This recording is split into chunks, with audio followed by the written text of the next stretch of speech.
Assalamualaikum warahmatullahi wabarakatuh. Waalaikumsalam warahmatullahi wabarakatuh.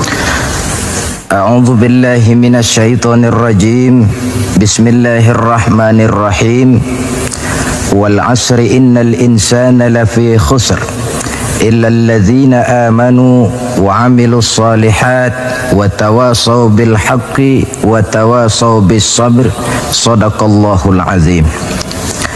Saudara-saudara seiman dan sekeyakinan yang berbahagia, seperti yang sama kita maklum, ada satu kesamaan pandangan dari kita bangsa Indonesia tentang agama, yaitu bahwa agama merupakan hal yang mutlak penting dalam kehidupan ini.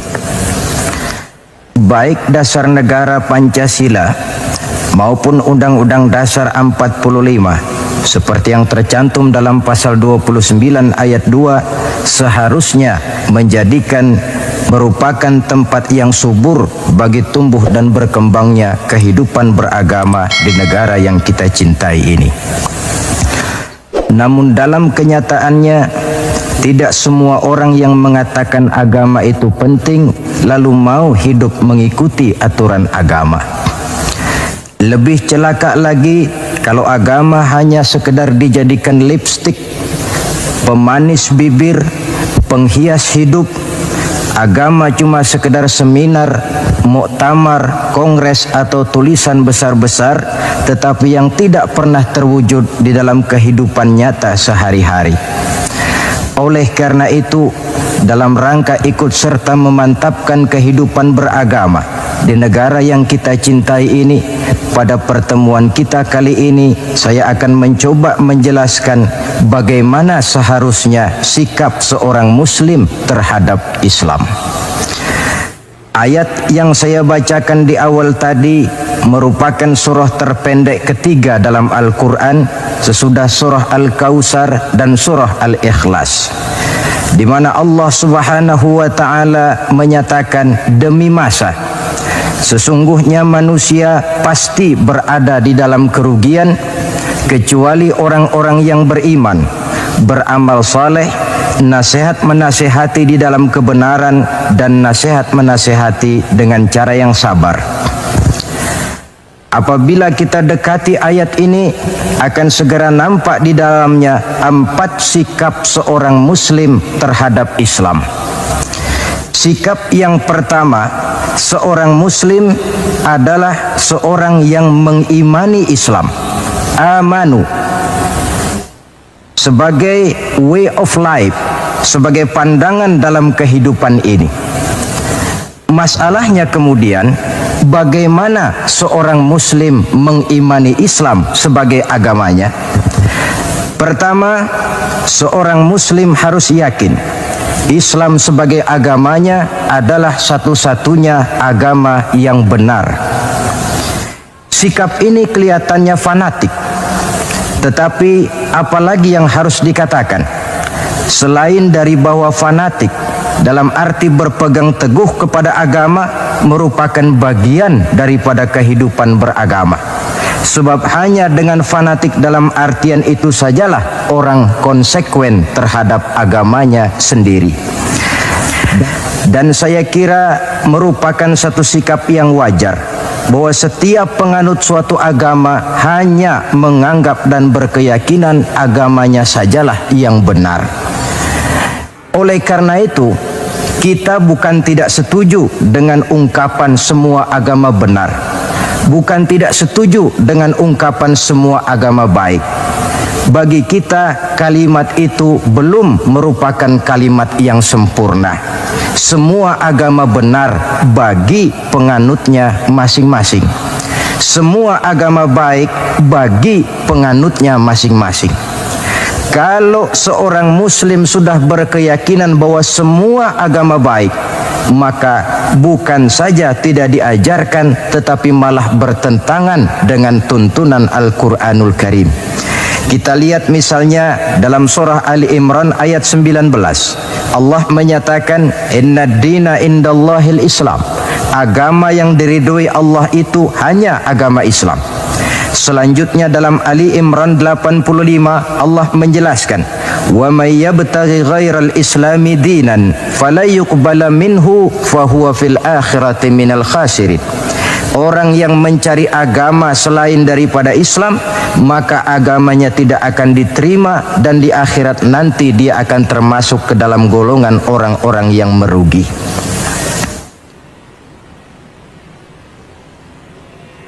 Perkara bahwa kita menghormati orang lain agama itu tentu, apalagi sebagai bangsa yang sedang melaksanakan pembangunan, kita perlu menjaga kesatuan dan persatuan kita sebagai bangsa. Tetapi menghormati orang tidak identik dengan menghormati agamanya. Satu hari, saudara-saudara, ketika Rasulullah Sallallahu Alaihi Wasallam sedang berkumpul dengan para sahabat, lewatlah serombongan orang mengusung jenazah. Rasul berdiri, sahabat ikut berdiri.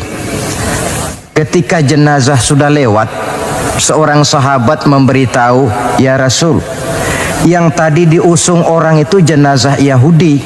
Kenapa Tuhan berdiri memberikan hormat sampai kita juga ikut berdiri?" Jenazah Yahudi, kata Rasul. "Iya." "Orang bukan itu?" "Ya orang, kalau orang sih." Nah, kalau kau lihat orang diusung macam itu berdiri, sudah mati sekalipun masih diberikan penghormatan. Tetapi itu manusianya. Perkara agama kita dibatasi oleh ayat lakum dinukum waliyadin. Bagi Tuhan agama Tuhan, bagi kami agama kami. Tuhan silahkan melaksanakan agama Tuhan, kami akan melaksanakan agama kami. Kami hormati Tuhan, Tuhan juga hormat kepada kami. Persilahkan melaksanakan ajaran agama tanpa perlu menyampaikan agama kepada orang yang sudah beragama. Inilah sikap yang perlu ditegakkan agar kita jangan ngambang di dalam kehidupan beragama dengan memandang semua agama sama saja, semua agama benar, yang pada akhirnya kita tidak akan punya prinsip di dalam memegang teguh ajaran agama kita. Yang kedua, dalam rangka mengimani Islam, seorang muslim harus yakin dan berpandangan bahwa Islam sebagai agamanya adalah agama untuk seluruh manusia. Kalau Nabi Nuh diutus oleh Allah cuma untuk kaumnya saja, Nabi Ibrahim pun untuk umatnya saja, Nabi Musa demikian pula, Nabi Isa pun begitu. Tetapi Nabi Muhammad sallallahu alaihi wasallam diutus oleh Allah Subhanahu wa taala untuk seluruh umat manusia. Kita baca dalam surah Al-Anbiya ayat 107, Allah Subhanahu wa taala menyatakan, "Wa ma arsalnaka illa rahmatan lil alamin." Kami tidak mengutus engkau wahai Muhammad melainkan untuk menjadi rahmah bagi seluruh alam. Dewasa ini saudara-saudara, kita melihat timbulnya gejala di mana orang menganggap seolah-olah agama itu barang impor.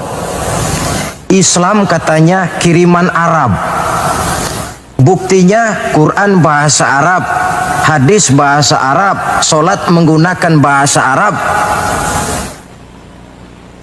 Nah, akibat timbulnya pemikiran semacam ini, mulai nampak gejala orang menghindarkan diri daripada Islam. Sebenarnya bahwa Arab sebagian besar memang Islam, itu harus kita akui. Tetapi bahwa Islam bukannya Arab, itu pun juga merupakan kenyataan. Perkara kemudian Quran menggunakan bahasa Arab tidak lain karena Rasulullah sallallahu alaihi wasallam diutus oleh Allah di tengah masyarakat Arab ketika itu. Tapi ini tidak berarti bahwa Quran cuma untuk orang Arab saja. Bisa kita lihat dari bukti-bukti yang ada dalam Quran itu sendiri. Pertama, tidak ada satu ayat Quran pun yang ditujukan khusus kepada orang Arab semata-mata. Misalnya, ya ayyuhal arabiyyun, hai orang-orang Arab, tidak ada. Yang banyak kita temukan itu Ya ayyuhan nas, wahai manusia. Digunakan kata yang bersifat umum. Manusia yang mana? Yang mana saja asal merasa manusia. Kalau tidak merasa manusia, tentu tidak perlu terpanggil dengan ayat ini. Lalu solat menggunakan bahasa Arab. Tentu Islam telah mengikat kita dengan akidah. Sama Allah yang kita sembah, sama arah yang kita tuju dalam menyembah, sama bacaan yang kita baca, sama bahasa yang kita gunakan. Dari persamaan-persamaan semacam itu timbul ilaqah ruhiyah, mekanisme psikis yang pada gilirannya mengikat nilai-nilai persaudaraan yang lebih erat lagi. Cobalah kalau misalnya sholat saja dibiarkan tiap orang menggunakan bahasanya sendiri-sendiri, itu di samping akan menimbulkan berbagai kesulitan, kontak batin tidak akan cepat terwujud. Taruhlah misalnya yang jadi imam menggunakan bahasa Indonesia. Dia takbir dalam bahasa Indonesia bukan dengan Allahu Akbar, barangkali dia akan baca Tuhan yang Maha Besar. Datang lagi yang jadi makmum dari Padang, lain lagi gaya bahasanya, bukan Allahu Akbar, dia akan baca Allah nan gadang. Datang pula kemudian saudara kita dari Jawa Barat, takbir lagi dia dengan bahasanya Gusti Allah anu ageng. Lalu paling akhir barangkali datang anak Betawi, jadi makmum dia takbir lagi pakai bahasa Betawi, Tuhan yang gede banget. Kalau cara sholat saja sudah semacam ini, mekanisme psikis itu kan tidak akan cepat terwujud. Jadi bahwa Arab memang Islam, tapi Islam bukannya Arab. Sama dengan logika bahwa monyet itu adalah binatang, tetapi binatang bukan monyet. Monyet cuma salah satu jenis dari sekian ratus jenis binatang yang ada di alam ini. Sebab itu mengikuti Islam tidak berarti mengikuti Arab, tetapi mengikuti kebenaran yang diturunkan oleh Allah Subhanahu wa ta'ala. Maka seorang muslim harus yakin Islam adalah agama untuk seluruh manusia. Yang ketiga, dalam rangkaian mengimani Islam, seorang muslim harus yakin dan berpandangan Islam sebagai agamanya adalah agama terakhir yang dibawa oleh Rasul terakhir. Tidak ada Rasul sesudah beliau dan tidak ada agama lagi sesudah Islam.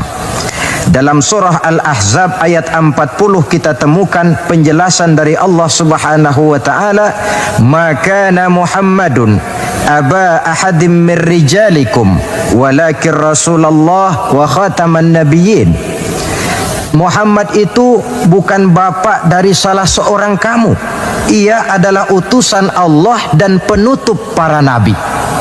Sebagai konsekuensi daripada ini ialah bahwa jikalau di zaman sekarang ini ada orang mengaku menjadi nabi, ada orang mengaku menjadi rasul, biar serbannya besar, biar jubahnya hebat, biar jenggotnya nyengser sampai ke bawah, biar bahasa Arabnya fasih, mengaku dia menjadi rasul, kita wajib untuk tidak percaya.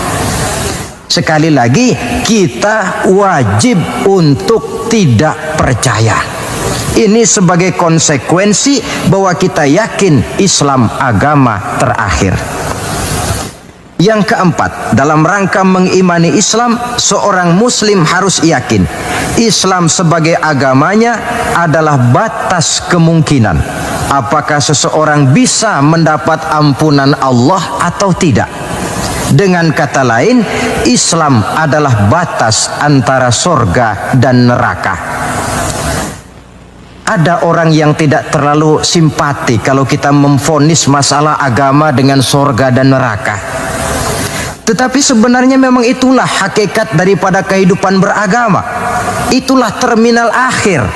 Agama itu masalah halal dan haram, masalah benar dan salah, masalah hak dan batil, dan pada penghujungnya masalah sorga dan neraka. Dalam Islam artinya dalam tauhid. Dalam tauhid artinya dalam daerah kemungkinan memperoleh ampunan. Di luar Islam, di luar tauhid. Di luar tauhid, syirik. Sedangkan syirik merupakan dosa yang tidak berampun. Kita baca dalam surah An-Nisa ayat 48 yang diperkuat pada surah yang sama ayat 116. Allah menjelaskan, innallaha la yaghfiru ayyushraka bihi syai'a wa yaghfiru ma duna dzalika liman yasha. Allah tidak akan memberikan ampun kepada orang yang menyekutukannya dengan sesuatu, tapi Allah akan mengampunkan dosa yang selain itu bagi orang yang dikehendakinya. Jadi yang namanya dosa, sepanjang tidak syirik, sepanjang orang tidak menyekutukan Allah, bagaimanapun besarnya dosa, masih dalam batas-batas kemungkinan memperoleh ampunan Allah. Kalau sudah di luar tauhid, jatuh kepada syirik, sudah di luar jangkauan kemungkinan untuk mendapatkan ampunan dari Allah Subhanahu wa ta'ala. Saudara-saudara seiman dan sekeyakinan,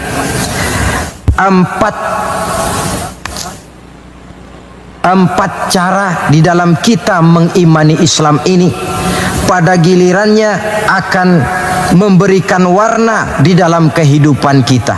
Nilai-nilai iman semacam inilah yang kita kehendaki agar kita selamat daripada kerugian seperti yang dijelaskan Allah dalam awal surah Al-Asr itu tadi. Nah, sekarang sikap yang kedua. Bagaimana sikap seorang muslim terhadap Islam setelah amanu, setelah dia mengimani Islam? Yang kedua, wa amilus shalihat. Seorang muslim adalah seorang yang mengamalkan Islam. Sebab apa? Kita tentu maklum, iman konsepsi ideologis yang bersifat abstrak. Sedangkan amal refleksi yang ditimbulkan oleh nilai-nilai iman itu. Iman ibarat strom, tidak nampak oleh pandangan mata zahir. Kita tidak bisa melihat strom itu.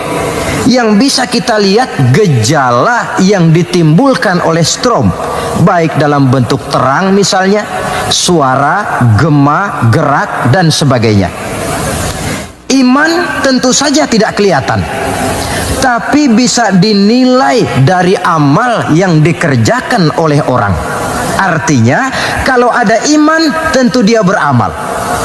Iman mendorong manusia untuk beramal. Itulah sebabnya dalam banyak ayat-ayat Al-Quran, kata-kata amanu selalu berangkaian dengan wa amilus shalihat. Amanu wa amilus shalihat, sebagai pertanda bahwa iman dan amal merupakan hal yang tidak terpisahkan satu sama lain. Nah, untuk bisa hidup mengamalkan Islam, tentu harus didahului dengan mengilmui Islam. Sebab bagaimanapun juga mengamalkan Islam tanpa didasari oleh mengilmui Islam, maka besar kemungkinan amaliyah kita akan sia-sia adanya. Yang akan rugi tentu kita sendiri. Oleh sebab itu, setelah mengimani Islam, kita berkewajiban mengamalkan Islam dengan didahului oleh pengetahuan tentang Islam. Jangan sampai seperti yang nampak banyak sekarang ini, di mana orang memandang Islam itu seperti orang buta mengenal gajah. Ini yang barangkali dalam istilah para sosiolog disebut dengan frame of reference, kacamata pandangan yang salah. Ada 3 orang buta dilepas ke kebun binatang, disuruh kenal gajah. Saya yakin laporannya pasti lain-lain. Orang buta pertama datang, lapor Pak, yang namanya gajah kecil panjang seperti ular. Kenapa dia laporan macam ini? Sebab kebetulan yang dia pegang ekornya. Datang orang buta kedua, ngotot. Salah Pak, itu tidak betul. Yang paling betul saya Pak. Kalau gajah itu Pak, kecil, besar, tipis, lebar, seperti kipas. Sebab apa? Karena kebetulan yang dia pegang telinganya. Lalu orang buta ketiga datang, lebih ngotot lagi dari yang kedua ini. Pak, dua-duanya Pak salah, tolol bin goblok. Yang paling betul itu saya Pak. Yang namanya gajah itu Pak, besar tinggi macam pohon kelapa. Sebab apa? Kebetulan yang dia pegang kakinya.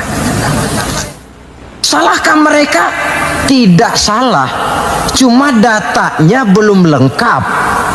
Baru kenal ekor gajah sudah berani mengambil kesimpulan itulah gajah. Yang satu baru kenal telinga gajah sudah menarik konklusi itulah gajah. Dan yang lain baru tahu dan baru kenal kaki gajah sudah mengemukakan pendapat itulah dia gajah. Buat orang yang sudah kenal betul gajah, tentu dia ditertawakan.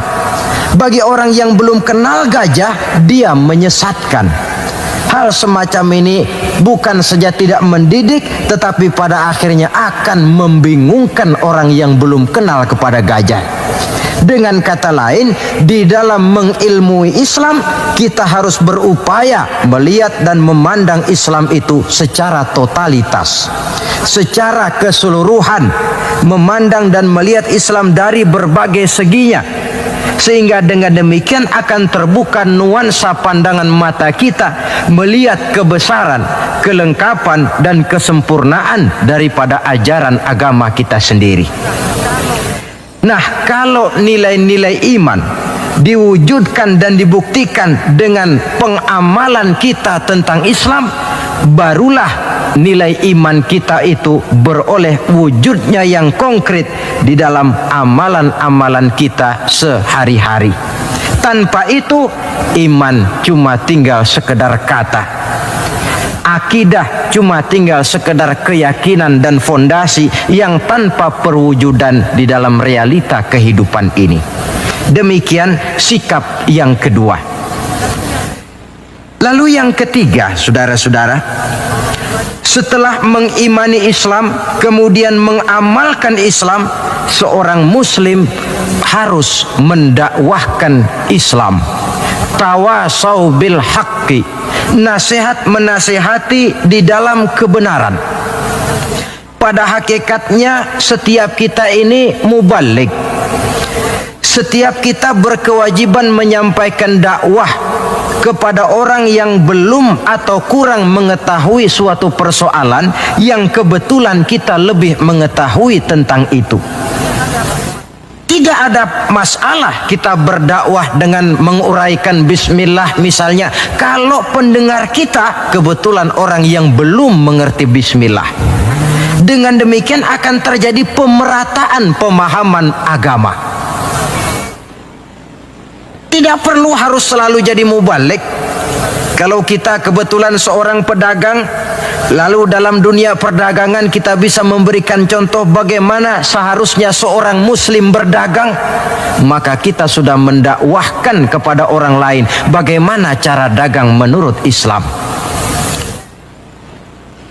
Dakwah bil hal namanya, di mana setiap pribadi muslim menjadi iklan daripada agamanya.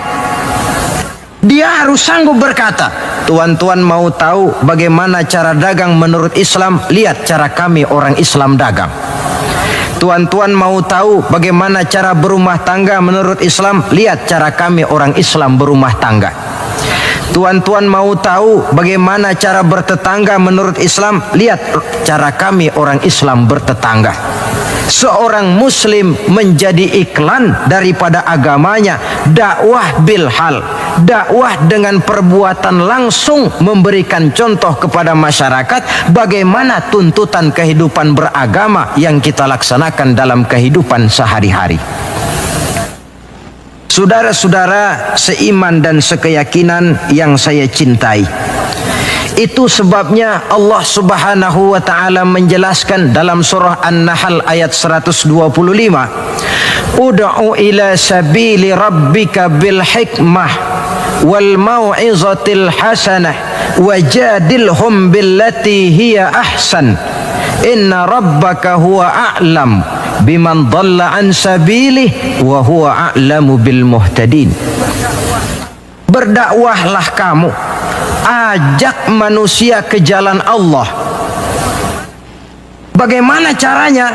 Pertama, bil hikmah, dengan cara bijaksana.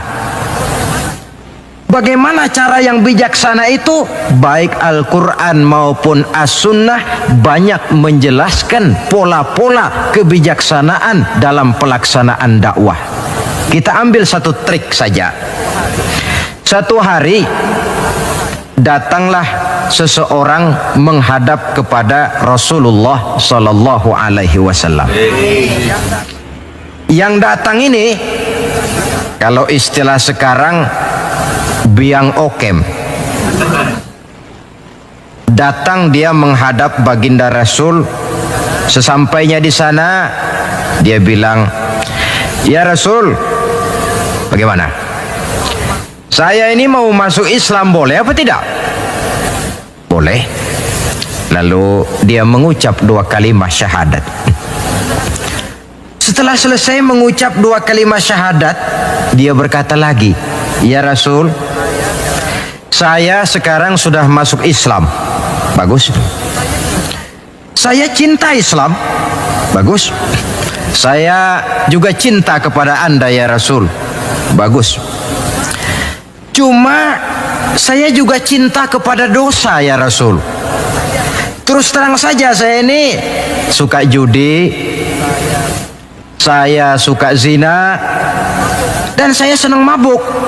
Dan saya belum bisa meninggalkan semua itu." Marahkah Rasul mendengar keterus-terangan orang ini? Dihardikkah orang ini oleh Rasul? Macam apa kau, sama Islam cinta, sama dosa juga cinta? Ternyata tidak. Mendengar keterus-terangan orang ini, baginda Rasul tersenyum. Seraya bersabda, "La ba'sa bih." Tidak apa-apalah. "Jadi kau senang zina?" "Iya." "Mabuk?" "Wah, hampir tiap malam saya teler." "Judi?" Itu lagi hobi saya." "Dan kau belum bisa tinggal semua itu?" "Belum ya Rasul." "Tidak apa-apalah. Cuma begini saja. Mau tidak kau janji dengan saya?" "Apa ya Rasul?" "Mulai sekarang kau akan meninggalkan dusta. Kau akan jadi manusia jujur, jangan bohong. Satu itu saja yang saya minta. Sanggup?" "Cuma itu ya Rasul." "Cuma itu?" Saya kira apa? Kalau cuma urusan gak bohong sih gampang lah itu. Sanggup saya." "Sanggup?" "Sanggup." "Mari berjanji." Dijabat tangannya oleh Rasul, berjanji tidak akan bohong dia. Dalam perjalanan pulang, orang ini berkata dalam hati, "Ma ashala ma talaba hadzan nabil karim." Alangkah mudahnya permintaan Rasul ini. Saya sudah berterang-terangan suka judi, suka zina, suka mabuk. Tidak disuruhnya meninggalkan semua itu, cuma diminta jangan bohong saja. Dia kira orang nggak bohong itu gampang.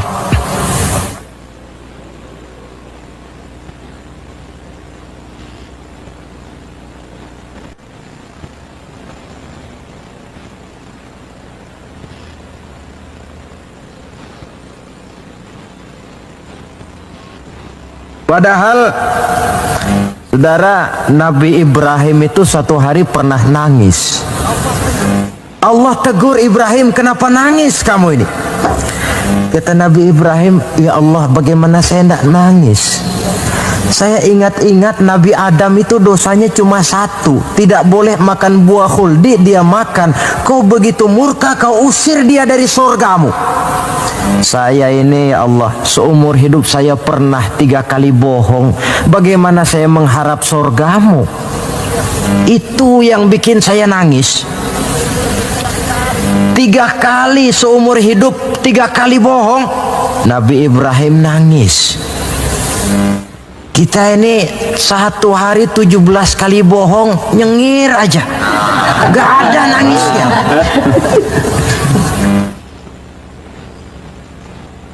Saudara hadirin,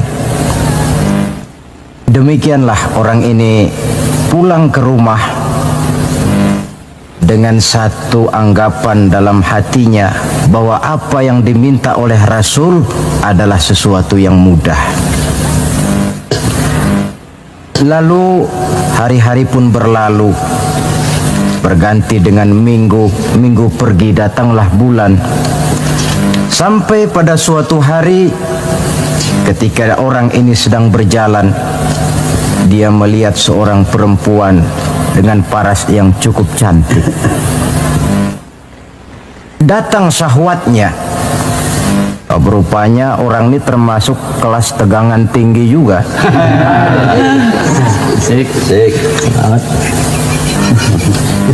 Dibawanya perempuan itu ke dalam rumah. Hampir terjadi perbuatan zina. Nyaris dia ingat janjinya. Iya, saya ini kan sudah janji dengan Rasul tidak mau bohong. Nanti kalau saya bertemu Rasul lalu saya ditanya, kamu zina apa enggak sekarang? Saya harus jawab bagaimana? Kalau saya bilang iya, tentu hukum berlaku. Kalau saya bilang tidak, artinya saya bohong. Padahal saya sudah berjanji tidak mau bohong. Peranglah antara bisikan iman dan bisikan nafsunya. Ternyata kemudian bisikan iman ini menang. Tidak jadi dia lakukan perbuatan zina itu. Lain waktu dia melihat sesuatu yang indah menawan, terdetik dalam hatinya mau mencuri. Sudah dia ulurkan tangan hendak mencuri itu, ingat lagi, saya sudah janji dengan Rasul tidak mau bohong. Kalau satu hari saya bertemu beliau ditanya saya kau mencuri apa tidak, bagaimana saya harus menjawab? Saya katakan iya, tentu hukum berlaku. Kalau saya bilang tidak, artinya saya bohong. Perang lagi iman dan nafsunya. Akhirnya iman menang, tidak jadi dia mencuri. Begitulah orang ini tiap kali mau melakukan kejahatan, ingat janjinya kepada Rasul bahwa dia tidak mau bohong. Sampai akhirnya dia tidak pernah jadi melakukan berbagai macam kejahatan. Paling akhir dia datang menghadap Rasul, ya Rasul sodakta, ya Rasul Anda benar. Kenapa? Yang Anda minta cuma satu, jangan bohong. Tapi rupanya itu pokoknya ya Rasul. Saya ternyata tidak berkutik. Sampai paling akhir dia menjadi salah seorang sahabat yang terbaik dari baginda Nabi. Sebab apa? Hanya diminta meninggalkan bohong oleh Rasul. Ini pola dakwah yang dilaksanakan oleh Rasul dengan cara bijaksana. Processingnya melalui tahapan yang sesuai dengan kemampuan orang. Contoh lain, satu hari datanglah seorang sahabat melapor, halaktu ya Rasulullah, wahai Rasul celaka saya ini. Ma'ahlakaka, apa yang bikin kamu celaka?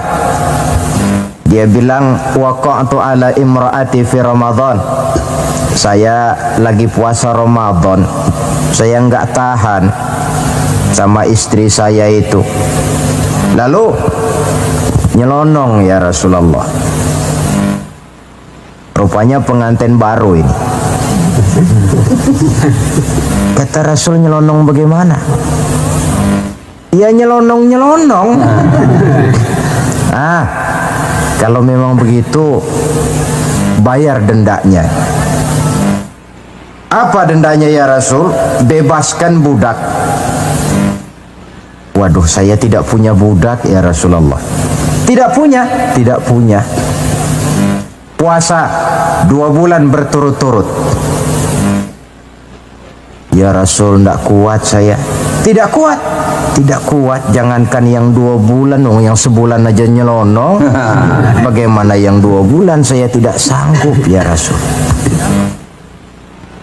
Kalau memang tidak sanggup juga, beri makan 60 fakir miskin, 1 orang 1 mud. Ya Rasul, jangankan memberi makan 60 fakir miskin. Istri saya ini di rumah 1 hari masak, 3 hari libur. Saya ini orang susah. Lagi pula saya pikir orang ini kebangetan juga. Sudah melarat sama larangan kok berani. Rasul tersenyum kemudian masuk ke dalam kamar. Keluar lagi beliau membawa sekeranjang kecil kurma. Kalau kau memang tidak punya apa-apa, bawa pulanglah ini, sedekahkan kepada orang-orang miskin di kampungmu sebagai pembayar dendamu. Ya Rasulullah, apa lagi? Di kampung saya itu yang paling miskin saya. Bukan main. Akhirnya Rasul cuma senyum, beliau bilang, ya sudah, bawa pulanglah nih, beri makan anak istrimu di rumah. Sudah melanggar larangan, dapat korma pula. Pola kebijaksanaan semacam ini menunjukkan elastisitasnya watak Islamil. Tidak kalau sudah begitu ya mesti begitu. Kita saja kan besar ini lewat tahapan. Begitu lahir kita cuma minum air susu ibu. Meningkat besar sedikit baru kita makan pisang. Bila sudah besar lagi, agak besar lagi, baru bubur. Sudah besar betul, baru makan nasi. Lebih besar lagi, barangkali termasuk jengkol dan sebagainya. Bayangkan kalau orang begitu lahir sudah dikasih jengkol, itu tidak bijaksana kan, akan rawan akibatnya. Pendeknya, dengan dakwah cara bijaksana ini, jangan memancing ikan pakai anggur. Bagaimanapun enaknya anggur itu bukan makanan untuk ikan. Inilah makna tuntunan Nabi, khatibin nasa ala qadri uqulihim. Berbicaralah kepada manusia sesuai dengan daya terima mereka, sesuai dengan kemampuan yang mereka sanggup melaksanakannya. Begitulah pola dakwah pertama, bil hikmah. Yang kedua, wal mau'izatil hasanah, dengan contoh nasihat-nasihat yang baik. Dan yang ketiga, wajadilhum billati hiya ahsan. Kalau memang perlu berdebat, perlu berbantah, debatlah dengan cara yang terbaik. Bukan dengan sentimen, tapi dengan argumen. Bukan dengan tujuan untuk mencari kemenangan, tetapi untuk mencari kebenaran. Sehingga dengan demikian, saudara-saudara, seorang muslim harus tegak mendakwahkan Islam sesuai dengan bidang dan kemampuannya masing-masing. Ini sikap yang ketiga. Lalu sampai kepada sikap yang keempat, bagaimana seorang muslim sikapnya terhadap Islam. Yaitu yang keempat, watawasau bis sabr. Bersabar dalam Islam. Setelah kita mengimani Islam, mengamalkan Islam, kemudian mendakwahkan Islam, pada yang keempat, bersabar dalam Islam. Sebab apa? Perjalanan mengimani Islam, mengamalkan Islam, mendakwahkan Islam, bukan perjalanan yang lurus bertabur bunga di kanan kirinya. Jalannya menanjak, penuh onak dan duri. Namun tidak ada perbuatan tanpa resiko. Orang yang berani berbuat harus berani resiko. Mengimani Islam ada resikonya, mengamalkan Islam ada resikonya, mendakwahkan Islam, menegakkan yang ma'ruf, menghancurkan yang munkar pun ada resikonya. Bersabar dalam Islam. Bagaimana orang yang sabar itu? Allah menjelaskan, wabasyiris sabirin allazina iza asabathum musibah qalu inna lillahi wa inna ilaihi raji'un. Orang yang sabar tidak lain adalah orang-orang yang kalau mereka mendapat musibah, terkena satu kesulitan, kembali kepada konsepsi dasar inna lillahi wa inna ilaihi raji'un. Kami berasal dari Allah dan kepada Allah pula kami akan kembali. Bukan ucapan itu yang penting, tapi penghayatannya. Kalau pada satu saat misalnya kita harus melepaskan jabatan yang kita cintai, kembali kepada konsepsi inna lillahi wa inna ilaihi raji'un. Dahulunya pun ketika lahir ke dunia ini, saya tidak membawa jabatan apa-apa. Kalau satu saat kita kehilangan harta benda yang sangat kita sayangi, kembali kepada konsepsi dasar. Dahulunya pun waktu terlahir ke alam ini saya tidak membawa apa-apa. Inna lillahi wa inna ilaihi raji'un. Di belakang itu lalu baik sangka bahwa musibah, kepahitan dan penderitaan hidup bagaimanapun pedihnya, di belakang itu tentu mengandung hikmah.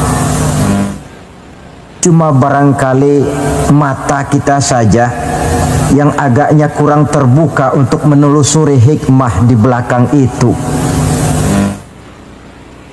Lalu timbul semacam protes. Kenapa kesulitan yang datang menimpa saya? Padahal saya mengimani Islam, mengamalkan Islam, mendakwahkan Islam. Kenapa mesti kesulitan yang saya hadapi? Timbul protes dalam hati. Padahal hikmah di belakang itu tentu ada. Dan setiap muslim menghadapi bagaimanapun besarnya kesulitan, dia harus tetap husnuzon, baik sangka kepada Allah.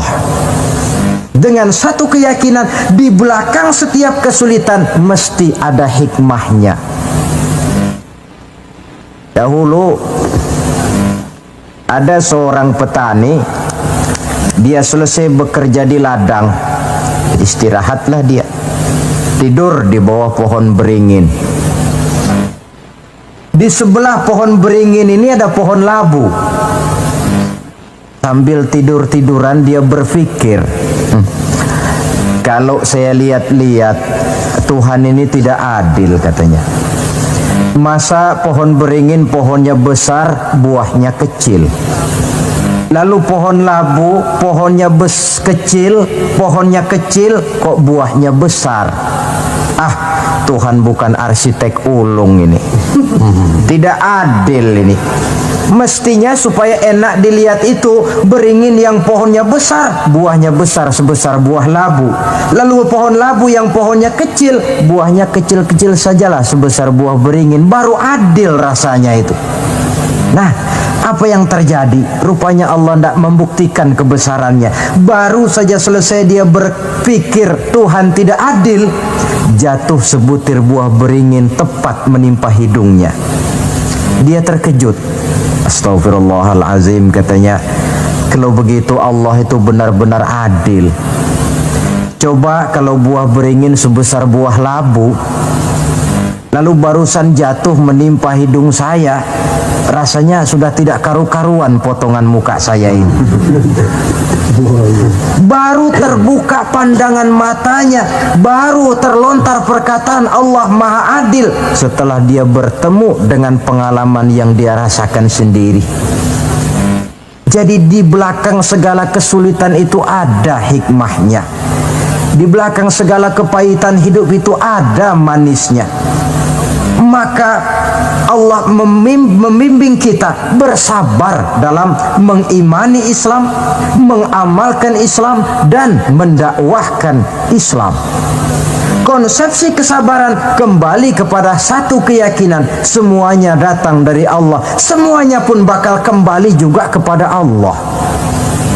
Kita bisa hidup, berbuat banyak, menjadi ini dan itu, berusaha segala macam lantaran kita hidup. Kita hidup ini lantaran ada roh dalam jasad kita. Ruh ini pun sebenarnya kita bukan hak milik mutlak, cuma sekedar hak pakai saja. Kapan waktu diambil oleh si sang pemilik mutlak, tidak ada kekuasaan kita untuk mencegahnya. yang paling vital macam itu pun tidak ada kemampuan kita mempertahankannya. Apalah lagi yang menempel dalam hidup seperti harta, jabatan, dan lain sebagainya. Roh saja kita sudah tidak mampu mempertahankannya. Saudara hadirin yang berbahagia, maka keuntunganlah yang akan diperoleh bagi mereka yang sabar, tabah, ulet, dan tahan uji menghadapi segala macam ujian dan cobaan di dalam dia mengimani, mengamalkan, dan mendakwahkan Islam. Barangkali orang bertanya, kenapa sih kok orang-orang yang beriman saja yang kelihatannya banyak sekali diuji? Nah, itulah yang masalahnya memang. Justru yang beriman yang diuji. Lagi pula kalau tidak ada imannya, yang mau diuji apanya dong? Tidak ada. Dalam logika sehari-hari jelas saja yang ulangan itu anak sekolah. Kalau tidak sekolah, kira-kira ulangan apa tidak? Tidak. Kan tentu tidak. Mau naik kelas berapa? Mau sekolah saja tidak. Justru yang beriman itu yang diuji, yang hidupnya mengimani Islam, mengamalkan Islam, mendakwahkan Islam. Makin tinggi kualitas iman, makin berat cobaan dan ujian itu. Sehingga Allah menjelaskan, ahasiban nasu ayyutraku ayyakulu amanna wa hum la yuftanun. Adakah manusia menyangka mereka akan dibiarkan saja mengatakan amanna, kami mengimani Allah, kami mengimani Islam, wa hum la yuftanun, padahal mereka belum diuji lebih dahulu. Artinya, jikalau kita sudah berani berkata saya iman kepada Allah, saya mengimani Islam dengan sepenuh keyakinan, siap-siaplah menghadapi cobaan dan ujian. Dan yang namanya cobaan ini tidak selalu yang berbentuk susah. Wa nabluukum bil khairi wasyarri, kata Allah, kami akan coba, kami akan uji kamu dengan yang enak dan dengan yang tidak enak. Jadi bukan cuma sakit cobaan, sehat juga ujian. Bukan cuma miskin ujian, kaya pun cobaan. Tidak punya uang, cobaan. Banyak uang, ujian. Tapi kan belum pernah kita dengar ada orang bilang, Pak, saya lagi diuji oleh Allah. Kenapa? Uang saya lagi banyak, Pak. Belum ada orang berkata macam begitu. Kalau sudah bangkrut, pailit, nah barulah dia merasa diuji Allah. Dan dalam kenyataan banyak orang lulus ketika diuji dengan kemiskinan, tapi gagal berantakan setelah dia dicoba dengan kekayaan. Banyak yang ingat Allah dikala dia sakit, dan manakala dia sudah sehat, Allah pun dilupakan. Ketika miskin dia hamba Allah, setelah kaya pindah menjadi hamba harta. Ketika dia orang biasa, dia hamba Allah. Naik pangkat, punya jabatan, pindah budak pangkat, budak jabatan. Tidak sesuai lagi antara ucapan dan perbuatannya. Baik, barangkali kita bercermin dari kehidupan seorang nabi, yaitu Nabi Ayub alaihi salam. Beliau ini orang kaya. Iblis itu paling tidak senang kalau ada orang baik. Dia lapor, wahai Allah, hambamu yang namanya Ayub ini dia rajin ibadah cuma karena kaya saja kau berikan harta. Coba kalau dia bangkrut, jatuh miskin, rasanya dia berhenti ibadah. Ah, iblis, aku tahu Ayub itu hambaku yang ikhlas. Saya buktikan ya Allah, silakan. Turunlah iblis ke alam ini. Mula pertama yang dia rusak adalah harta benda Nabi Ayub. Sawah ladang dibikin rusak, binatang ternak binasa, sehingga dalam waktu relatif singkat jatuhlah Nabi Ayub dari orang paling kaya menjadi orang paling miskin. Kalau orang miskin jadi orang kaya, itu rasanya tidak terlalu, ya paling-paling lupa diri. Tapi kalau sudah dari kaya, tahu-tahu jatuh miskin, ini yang kalau kurang-kurang kuat kan bisa mengalami semacam mental breakdown, mengalami komplikasi. Waktu itu Nabi Ayub sedang ibadah di mihrab dalam masjid, datang iblis. Saudara Ayub, iya. Sedang ibadah ya? Iya. Menyembah Allah? Iya. Tahu nggak kau ini? Kenapa? Allah yang sedang kau sembah ini dia sudah bikin miskin kamu. Sawah ladangmu rusak, binatang ternakmu binasa, dan kau sekarang sudah jadi orang paling miskin. Buat apa menyembah Tuhan macam itu yang sudah bikin miskin kamu? Inilah iblis ini, kepada Nabi Ayub bicaranya lain, kepada Allah bicaranya lain. Kata Nabi Ayub, benar itu. Benar. Sawah ladang saya rusak. Iya. Binatang ternak saya binasa. Iya. Dan saya sekarang jadi orang paling miskin. Betul. Kata Nabi Ayub, beliau malah tidak mengucapkan innalillah. Yang beliau ucapkan apa? Alhamdulillah alladzi a'tani wa akhaza minni. Alhamdulillah, segala puji bagi Allah yang telah memberikan harta kepada saya dan sekarang Allah pula yang mengambilnya. Allah yang memberi, Allah yang mengambil. Tidak ada masalah bagi Allah. Iblis cuman ibadah jalan terus. Kembali beliau ibadah. Keki bukan main iblis ini. Inilah sebagian dari cerminan orang yang punya fondasi dan kesadaran kepada penghayatan tentang kalimat inna lillah wa inna ilaihi raji'un. Kadang-kadang kita cuma sekedar ucapan tanpa penghayatan. Terkena musibah mulutnya sih tidak berhenti innalillah, tapi nangisnya juga tidak mau berhenti. Tidak diiringi dengan kesadaran dari Allah segalanya berasal dan kepada Allah segalanya pun juga akan kembali. Nah, kalau sadarlah kita bahwa tidak ada satu perbuatan tanpa resiko, dan resiko dalam mengimani, mengamalkan dan mendakwahkan Islam merupakan sesuatu yang indah. Yang kalau kita hadapi dan kita modali dengan sabar, tentu buahnya akan nikmat kita rasakan dalam perjalanan hidup ini. Tanpa kesabaran, maka boleh jadi usaha kita pun akan sia-sia. Bukankah Imam Ali karramallahu wajhah pernah mengatakan, haqqun bila nizamin yaghlibuhul batil binizamin. Kebenaran yang tanpa nizam, tanpa kesabaran, tanpa taktik dan strategi dapat dengan mudah dihancurkan oleh kebatilan yang menggunakan taktik dan strategi. Tentu kita menginginkan nilai-nilai Islam ini tegak di masyarakat, tapi ini merupakan processing yang bukan seperti orang makan pisang. Hari ini dimakan, hari ini kenyang, dan hari ini juga kadang-kadang bisa keluar lagi. Perjuangan menegakkan nilai-nilai Islam ini satu proses yang panjang. Seperti juga telah dijelaskan oleh kehidupan perjuangan Nabi, para sahabat, dan selanjutnya. Tidak merupakan satu proses yang sekali jadi. Itu sebabnya ditutup surah Al-Asr ini dengan kalimat tawasau bis sabr. Hendaknya bersabar kita di dalam menegakkan sikap yang dituntut dalam surah Al-Asr itu tadi.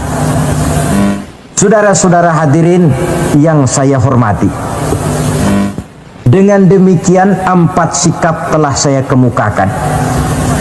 Dari 4 sikap ini ternyata seorang muslim dituntut untuk menjadi pengiman Islam, pengamal Islam, dan pengawal Islam, dengan motif sabar sebagai landasan daripada perjuangan kita mengimani, mengamalkan dan mengawal Islam dengan pelaksanaan dakwah yang sesuai dengan bidang dan kemampuan kita masing-masing.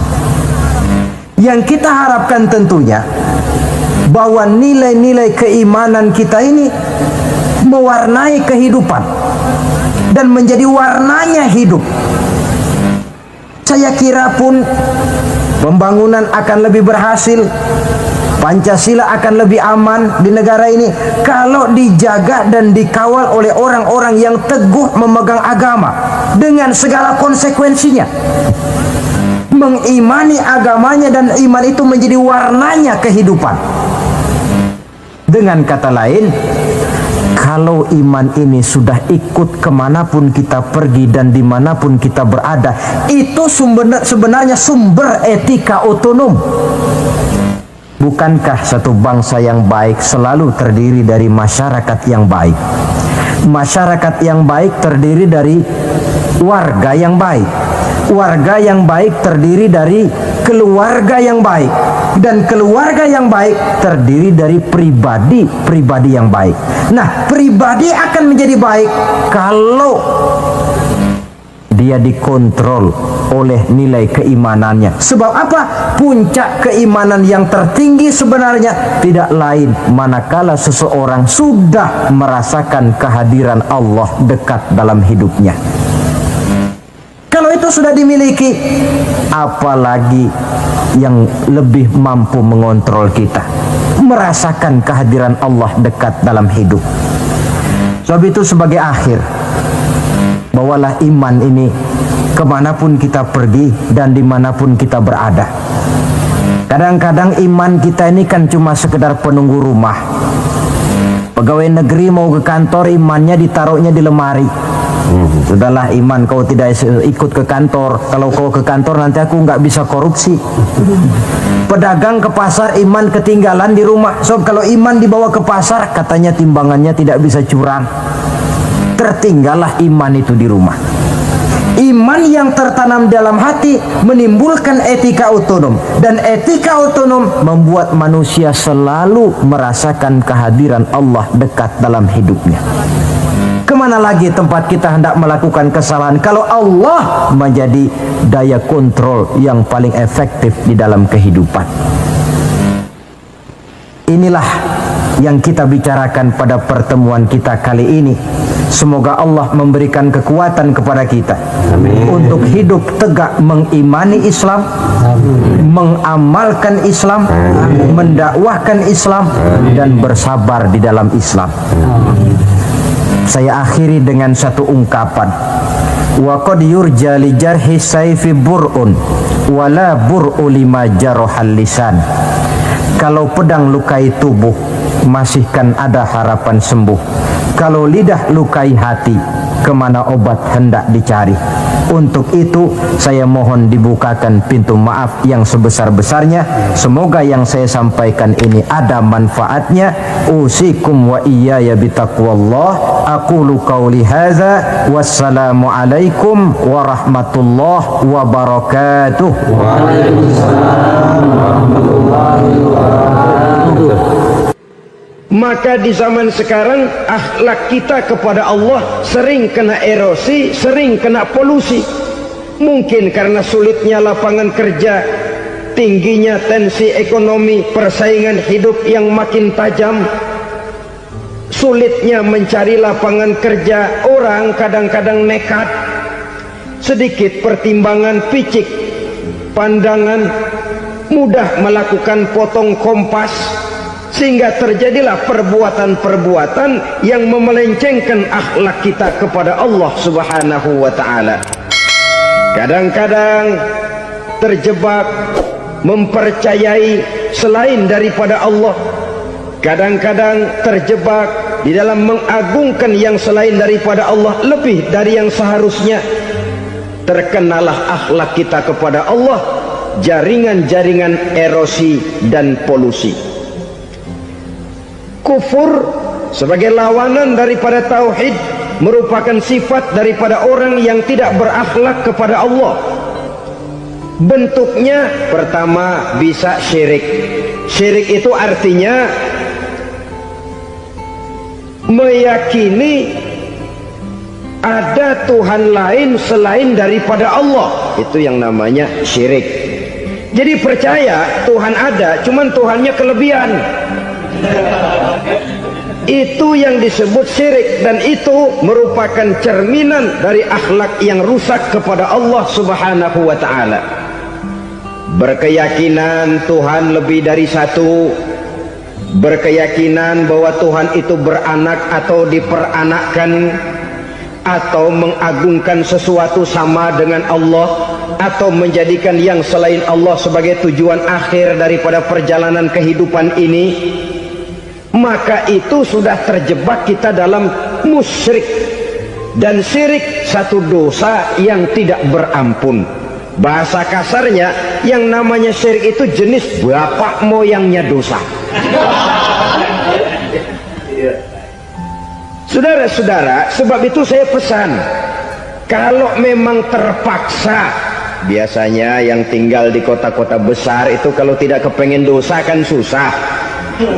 Kalau terpaksa harus bikin dosa, cari yang kecil-kecil saja, yang kira-kira taubatnya gampang. Umpamanya pulang sholat Jumat nukar sendal, umpama yaitu jelas dosa. Tapi dosa yang taubatnya agak mudah. Jangan sampai terjebak ke dalam syirik, menyekutukan Allah. Kalau sudah menyekutukan Allah, Allah dimadu, murka benar Allah kepada kita. Innallaha la yaghfiru ayyushraka bih wa yaghfiru ma duna dzalika liman yasha. Allah tidak akan memberi ampun kepada orang yang menyekutukannya dengan sesuatu, tapi Allah mau mengampunkan dosa yang selain itu bagi orang yang dikehendakinya. Jadi orang-orang yang sudah terjebak syirik, menyekutukan Allah, meyakini ada Tuhan lain selain daripada Allah, meyakini Tuhan beranak atau diperanakkan, bagaimanapun baiknya mereka di dunia, bagaimanapun sosial jiwanya, bagaimanapun pemurah tangannya memberikan santunan dan pertolongan kepada orang lain, kalau sudah syirik, seluruh nilai kebaikannya akan tidak ada gunanya lagi, karena tidak ada tempat nilai kebaikan itu bergantung. Sedangkan kita berbuat baik agar diterima oleh Allah. Kalau Allahnya marah kepada kita, siapa yang akan menerima nilai kebaikan itu sendiri? Ini bentuk yang pertama. Yang nyata-nyata menyembah berhala, syirik. Yang nyata-nyata beriktikad Tuhan lebih dari satu, syirik. Atau yang tersamar. Yang tersamar itu yang sering jadi penyakit kita. Saya sejak ada perkutut ini di rumah, perkutut. Saudara-saudara, yang merusak akhlak kepada Allah, yang merusak tauhid setelah syirik, bisa juga berbentuk nifak. Nifak itu sifatnya, orang yang punya sifat nifak disebut munafik. Asal katanya dari nafakun. Nafakun itu satu lubang yang punya dua muka, seperti goa, ada tempat masuk, ada tempat keluar. Maka munafik orang yang punya dua muka. Kalau bahasa kita, pandai bermain minyak di atas air, manis jika berhadapan, balik belakang lain bicara.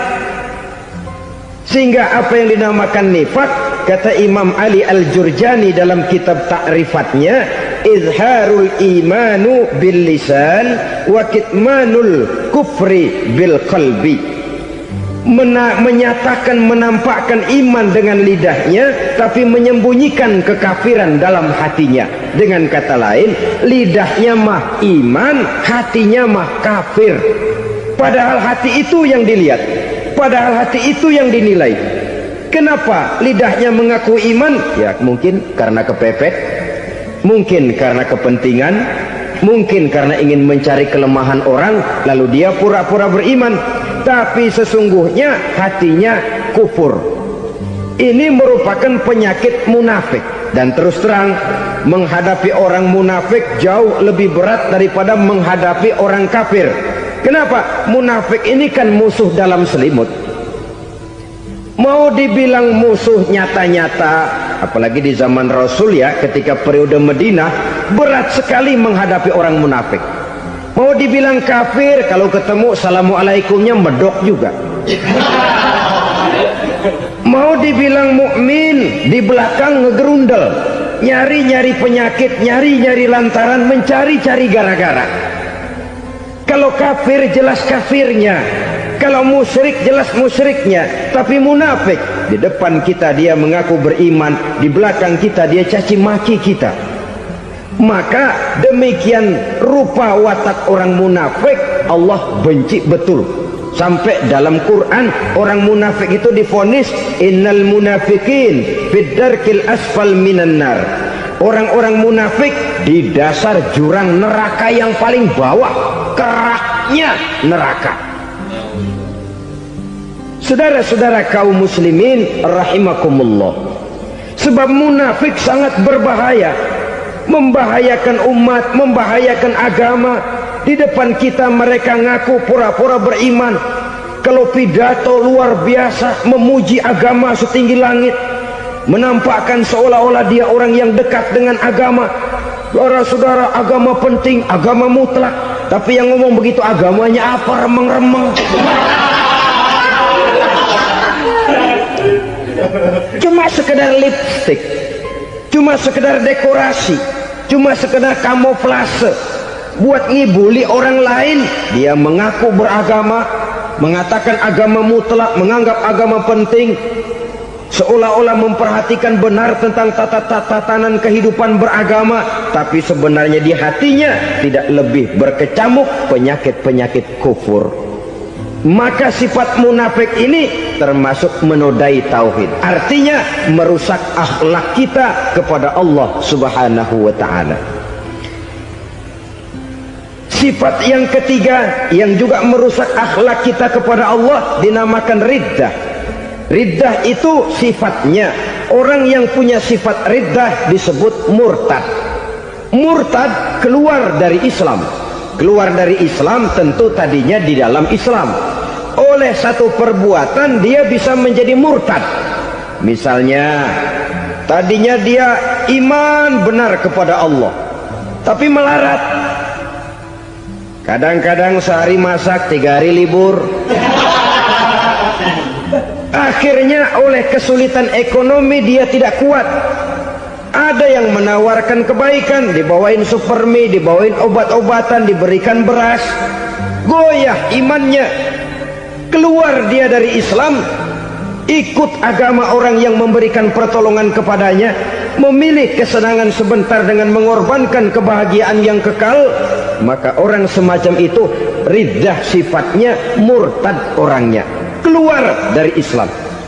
Dan yang menyebabkan kita murtad bukan cuma orang nyata-nyata memproklamirkan diri keluar dari Islam tapi lalu mengikuti agama orang lain. Bukan cuma itu, mengakui ada Rasul lagi sesudah Nabi Muhammad bisa menyebabkan kita murtad. Mengingkari nikmat Allah bisa menyebabkan kita murtad. Meyakini semua agama benar bisa menyebabkan orang menjadi murtad. Meragukan kesempurnaan dan kelengkapan Al-Quran bisa menyebabkan orang jadi murtad. Mengingkari sunnah bisa menyebabkan orang menjadi murtad. Banyak hal-hal yang bisa mendatangkan penyakit riddah dan membuat pelakunya menjadi murtad. Dan ini menodai akhlak kita kepada Allah Subhanahu wa ta'ala. Itu tadi kufur iman, saudara-saudara.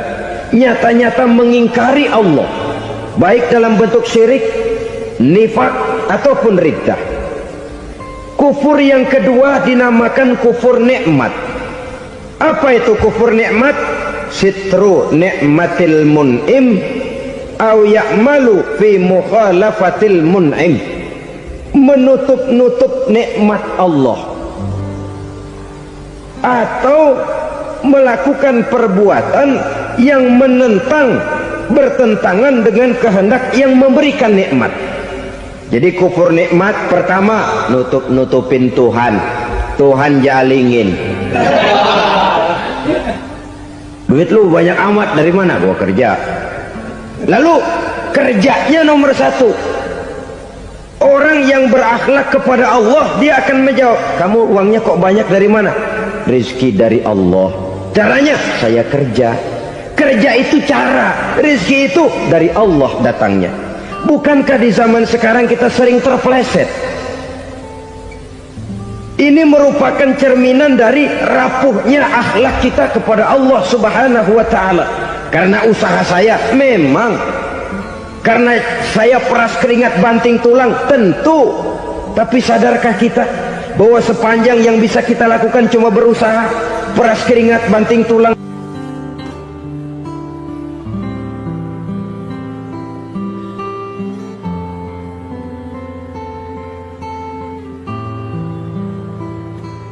Soal rizki, soal jodoh, soal maut, kitakah yang mengatur?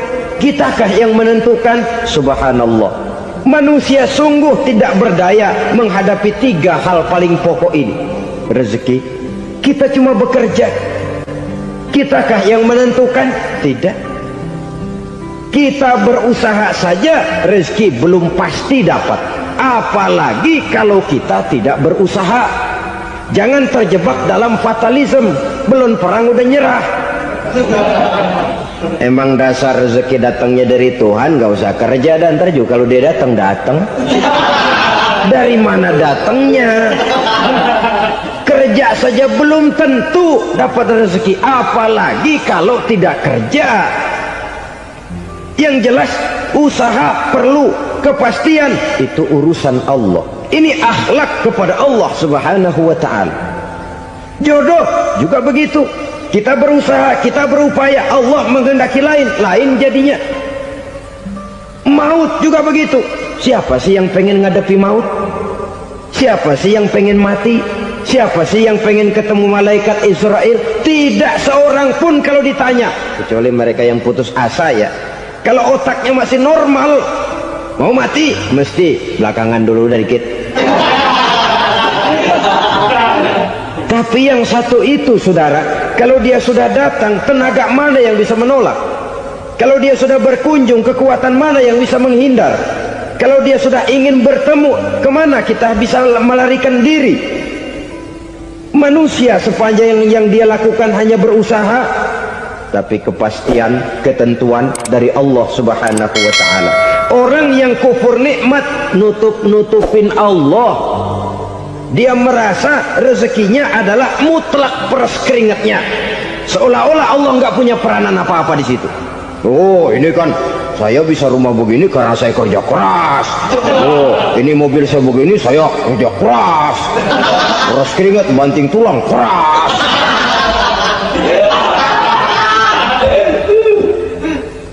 Saudara-saudara kaum muslimin rahimahkumullah, jadi menutup-nutupi Allah. Akibatnya nanti kalau dia berhasil, Allah ketutupan. Kalau dia gagal, orang lain dicaci maki, dicari kambing hitam. Yang kambing hitam kan mahal, karena orang sering cari-cari kambing hitam. Jarang orang mau jujur kalau bertemu kesulitan lalu mencari sebab pada dirinya sendiri. Yang paling enak ya nyalain orang. Lo begitu. Orang lain yang paling enak kita salahin. Au ya'malu fi mukhalafatil mun'im, atau dia melakukan sesuatu yang tidak sesuai dengan kehendak yang memberikannya nikmat.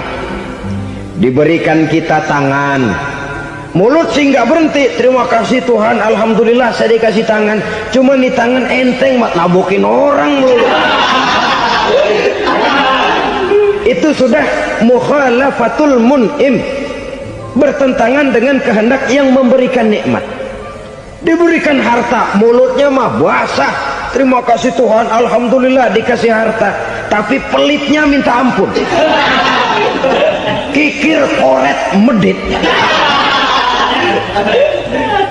Ini juga termasuk kufur nikmat, mempergunakan suatu nikmat bertentangan dengan kehendak daripada yang memberikan nikmat itu sendiri.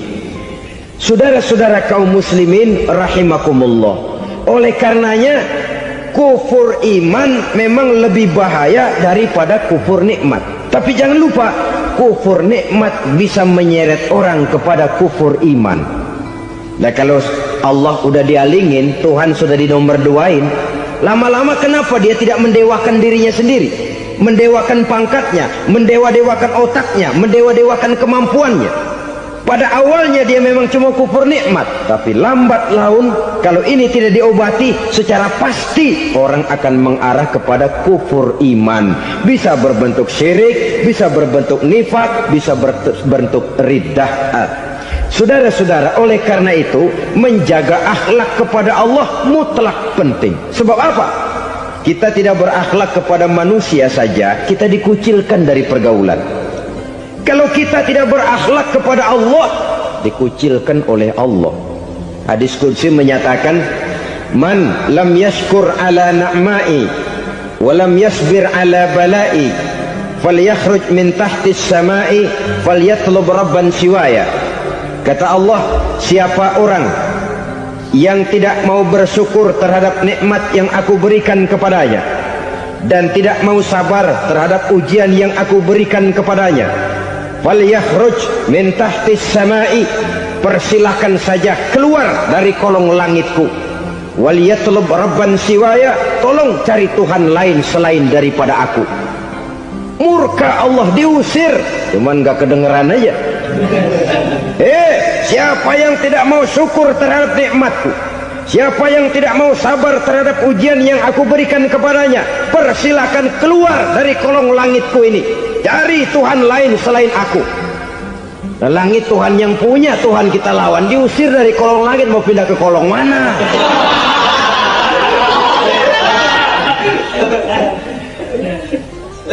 Jadi jangan merasa kufur nikmat kan enteng. Iya, kelihatannya begitu, tidak sebahaya kufur iman.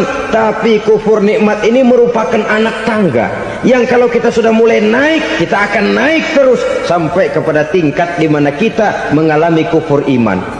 Kalau sudah ke sana, maka akhlak kita kepada Allah terkenalah erosi, terkena polusi, hancur akhlak kepada Allah, dan itulah sumber kesengsaraan abadi. Kalau cuma kita tidak berakhlak kepada manusia, barangkali resikonya cuma kehidupan di dunia ini. Mungkin juga ada kehidupan akhirat. Tapi kalau sudah tidak berakhlak kepada Allah, dunia akhirat kita rugi dan celaka. Maka pada kesempatan ini saya mengajak, marilah jaga baik-baik akhlak kita kepada Allah. Satu kali kita bertauhid, sampai mati kita bertauhid. Satu kali la ilaha illallah, jangan tergelincir lagi kita keluar daripada kalimat itu. Satu kali kita bertuhankan Allah, jangan bertuhan yang lain selain daripada Allah. Jangan sekutukan Allah, jangan samakan Allah dengan sesuatu, jangan mengangkat yang lain sama agungnya dengan Allah. Sebab dengan demikian kita seolah-olah sudah mengotori akhlak kita kepada Allah Subhanahu wa ta'ala. Saudara hadirin yang saya hormati, jadi oleh karenanya akhlak kita kepada Allah merupakan basis daripada kehidupan beragama. Kalau itu sudah mulai rapuh, mulai terkena erosi dan polusi, mulai rusak, dikhawatirkan nanti nilai ibadah kita kepada Allah juga akan turut ambruk karenanya. Saudara-saudara kaum muslimin rahimakumullah, tugas yang kedua, memperbaiki akhlak manusia kepada sesama manusia. Kita tahu Islam sesuai dengan namanya adalah agama damai. Maka akhlak manusia kepada sesama manusia menempati porsi yang penting dalam kehidupan beragama. Bagaimana seorang muslim bergaul, bertata krama terhadap sesama manusia. Mari kita lihat lebih jauh persoalannya. Untuk memudahkan pembicaraan dari kacamata agama, kita kelompokkan saja manusia itu dalam dua. Pertama yang seiman, dan yang kedua yang tidak seiman. Yang tidak seiman itu kita sebut saja kufur atau kafir. Nah, kepada yang kafir pun kita diajarkan untuk berakhlak, apalagi kepada yang memang nyata-nyata seiman, sekeyakinan, seakidah. Kemanapun Islam datang, ke negara manapun ia masuk, ia tidak menaburkan kerusakan. Jadi tidak benar kalau orang pernah itu menggambarkan, saking sentimennya seorang orientalis pernah menggambarkan Nabi Muhammad di tangan kirinya Quran, di tangan kanannya pedang. menggambarkan seolah-olah Islam dikembangkan dengan kekerasan. Sebenarnya tidak sama sekali. Kalaupun dalam sejarah perkembangan Islam pernah terjadi perang, maka perang dalam Islam sesungguhnya apabila kita amati sejarahnya bukan untuk memaksakan agama, karena memang agama tidak bisa dipaksakan, tetapi justru untuk mempertahankan agama dari segala macam hambatan, rintangan, hinaan dan fitnahan. Tapi kemanapun yang jelas Islam masuk, dia tidak pernah membuat kekacauan, kerusuhan ataupun penghancuran. Candi Prambanan bahkan dipugar, gereja-gereja tidak ada yang dihancurkan oleh umat Islam. Kenapa? Islam agama damai. Soal agama, soal lakum dinukum waliyadi, la ikraha fid din, qad tabayyana ar-rusdu minal ghayy. Tidak ada paksaan dalam beragama, sebab nyata yang benar dengan yang tidak benar. Belum pernah ada orang kafir masuk ke perkampungan orang Islam lalu dikejar-kejar, diteriakin kafir, kafir, sunatin.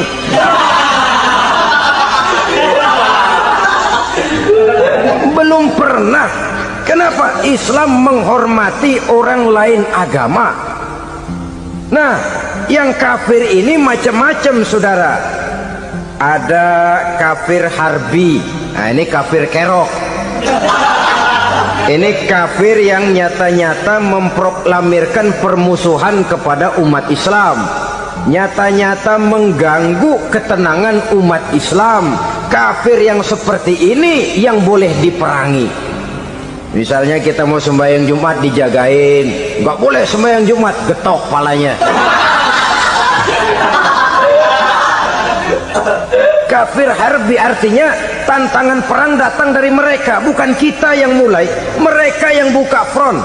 Prinsipnya umat Islam tidak boleh mencari-cari musuh, tapi pun tidak boleh lari kalau ketemu musuh. Musuh jangan dicari, ketemu jangan lari.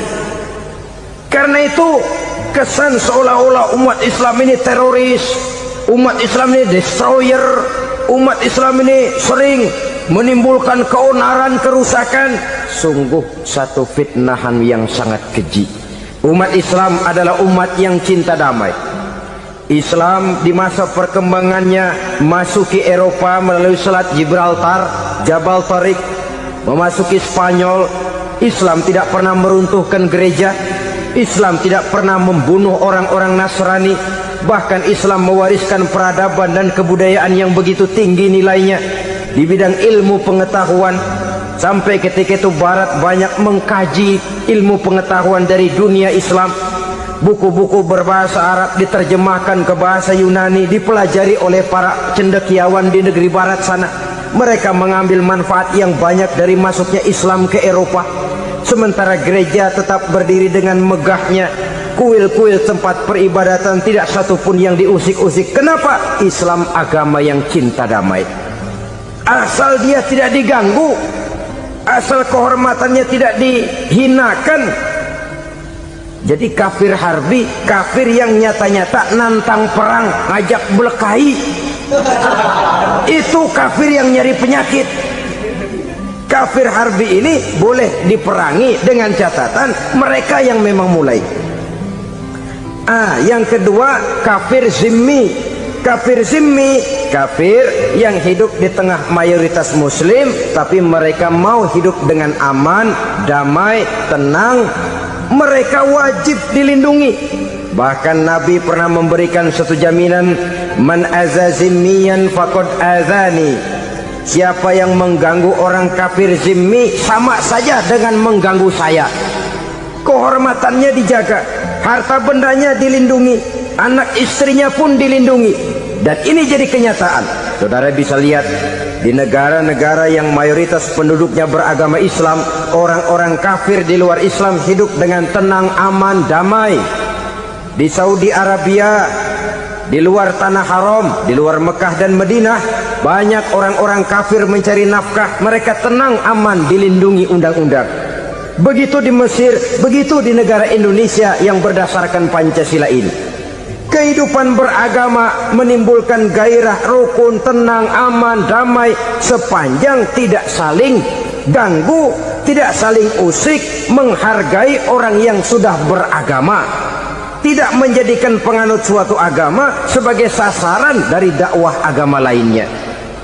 Saudara-saudara kaum muslimin rahimakumullah. Jadi memang oleh Al-Quran kita dianjurkan asyidda 'alal kuffar ruhama bainahum, tegas kepada orang kafir, kasih sayang kepada sesama muslim. Tapi tegas bukanlah berarti marah-marahan, bukan berarti musuh-musuhan, bukan ngajaki perang. Tegas dalam arti punya garis tentang kehidupan beragama, lakum dinukum waliyadin. Soal kehidupan sosial, mari kerjasama. Bangun jalan, ayo rame-rame. Siskamling, mari bebarengan. Bikin puskesmas, mari sama-sama. Tapi kalau sudah soal agama, itu tidak perlu ada toleransi agama. Yang perlu toleransi antar umat beragama. Kalau umatnya mau kerjasama silakan, tapi tidak menyangkut soal ibadah. Jangan kerjasama di bidang ibadah. Itu kerjasama yang salah pasang, saudara-saudara. Sehingga dengan demikian toleransi adalah menyangkut kehidupan antar umat beragama. Sedangkan agama sendiri punya kapling yang nyata. Sehingga dengan demikian tegas kepada orang kafir dalam arti kita punya satu kepribadian, tidak ngambang. Enggak, lalu kalau ditanya orang, sebenarnya agama lu apa sih? Ah, gua mah gimana musimnya aja.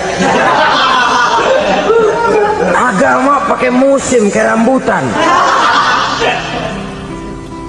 Akhirnya ya begitu, musim-musiman. Ke masjid kelihatan, ke gereja hayo, ke candi nongol, ke apa? Bingung malaikat bagaimana nyatetnya nih bocah ini. Di mana aja ada. Kita punya satu kepribadian. Saya muslim dan garis saya ini, lakum dinukum waliyadin. Bagi Tuhan persilakan agama Tuhan, bagi kami agama kami. Kami hormati Tuhan, Tuhan hormat kepada kami. Tapi soal agama, kaplingnya jelas. Kerjasama, mari urusan muamalah, bidang sosial. Yuk kita siskamling sama-sama dengan orang lain agama. Mari jaga kerukunan, kesatuan, persatuan, kekompakan. Perbaiki jalan yang rusak, mari sama-sama. Mendandani jembatan yang runtuh, mari sama-sama. Tapi sembahyang, kaplingnya lain-lain. Sebab Nabi juga dulu pernah ditawarkan begitu loh sama kafir jahiliyah dulu, Quraisy itu. Sudah Muhammad, sekarang begini saja, kita join aja daripada marah-marahan. Hari ini saya oke menyembah Tuhanmu Allah, besok gantian kamu menyembah Tuhan kita Latta, Uzza, Manat dan Hubal. Turun, qul ya ayyuhal kafirun la a'budu ma ta'budun. Soal ibadah kaplingnya jelas, tidak boleh dicampur adukkan. Sebab kalau tidak, kita akan mulai kehilangan identitas diri. Dan disitulah krisis kehidupan keyakinan beragama dimulai, dari krisis identitas. Hujan gede kan mulainya gerimis dulu. Di mana-mana ya gerimis dulu. Gerimis makin lama makin gede. Kita akan mulai dengan kehilangan identitas diri. Dari sana nanti kita malu mengakui keislaman kita.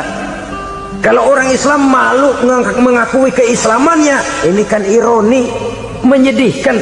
Ngakui Islamnya saja malu, menonjolkan keislamannya malu, tidak ada rasa bangga beragama. Padahal ini modal dasar. Hanyalah dengan rasa bangga beragama kita lalu konsekuen.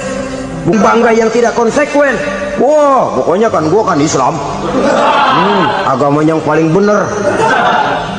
Tapi hidupnya sendiri jauh dari tuntunan Islam. Itu bangga yang tidak beralasan, bangga yang tidak perlu dibanggakan sebenarnya.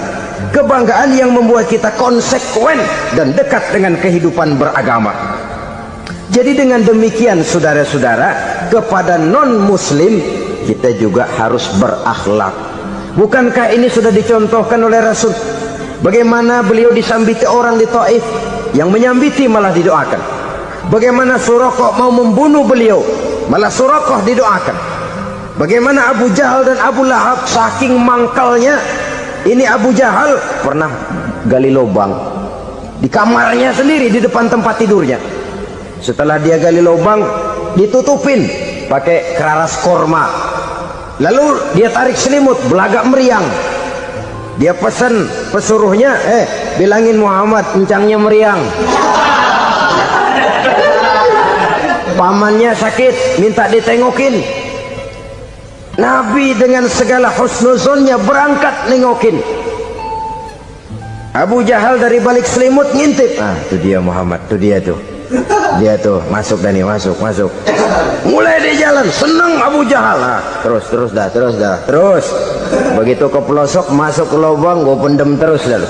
Emang niatnya mau mencelakakan Nabi.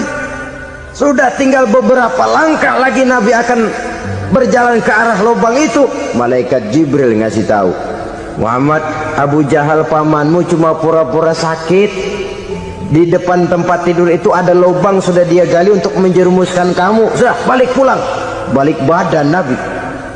Sudah hampir mau melangkah, kakinya malah muter pulang. Abu Jahal yang lihat Nabi sudah hampir jatuh nggak jadi, balik pulang. Lupa kalau lagi sakit. Udah Muhammad buruan sini. Ke pintu dia kejar. Dia lupa sama lubang yang dia gali. Begitu dia kejar, dia yang ke pelosok masuk ke dalamnya. Sejak saat itu ada pepatah, man hafara hufratan waqa'a fiha. Siapa yang suka nggali lubang, dia sendiri bakal terpelosok ke dalamnya. Jatuh dia ke lubang yang dia gali. Padahal ya paling banter 2 atau 3 meter paling dalam. Dari dalam lubang itu dia teriak-teriak, Muhammad, tolongin, pamanmu kecebur. Kasih tahu Muhammad, kasih tahu. Datang lagi lah pesuruhnya, Muhammad, pamanmu Abu Jahal kecebur, minta tolong diangkatin. Sudah diulur tambang, habis sambung lagi nggak bisa sampai. Masa iya cuma kamu yang bisa nolong? Apa yang dilakukan Nabi? Balik mau nolongin. Akhlak. Kita kalau ada orang gali lubang buat nyeburin kita, dia sendiri yang kecebur. Gua kagak lemin loh. Mati sekalian dah. Nabi mah enggak, balik nolongin tuh Abu Jahal. Kenapa paman kecebur? Iya Muhammad, tolong, tambang udah diulur-ulur, sambung-sambung nggak sampai. Aduh kasihan paman, nih pegang tangan saya. Nabi cuma ulurin tangan, nyampe dipegang oleh Abu Jahal. Diangkat ke atas. Nyampe atas, apa kata Abu Jahal? Tambang bergulung-gulung nggak nyampe, kamu cuma pakai tangan doang kok bisa Muhammad, hebat banget sihirmu. Mukjizat dia bilang sihir, udah ditolongin nyelak lagi, kan yang enak kita injak palanya.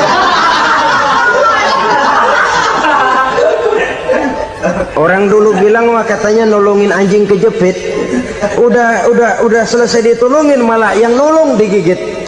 Saudara hadirin yang saya hormati, kepada orang-orang kafir kita harus berakhlak, menghormati mereka, tidak memaksakan satu keyakinan dalam batas-batas yang ditolerir oleh agama, yaitu pada masalah-masalah sosial dan muamalah. Itu kepada non-muslim, apalagi kepada sesama muslim. Baik akhlak kepada orang tua, akhlak kepada guru, akhlak kepada jiran atau tetangga, itu semua termasuk dalam akhlak kepada sesama manusia.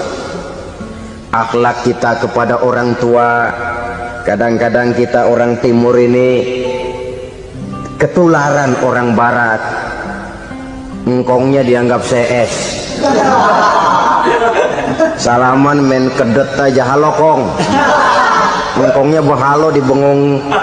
Saudara-saudara kaum muslimin rahimakumullah, akhlak yang tua kepada yang muda, akhlak yang muda kepada yang tua, kepada jiran dan tetangga, kepada sanak famili dan handai tolan, pendeknya kepada sesama muslim.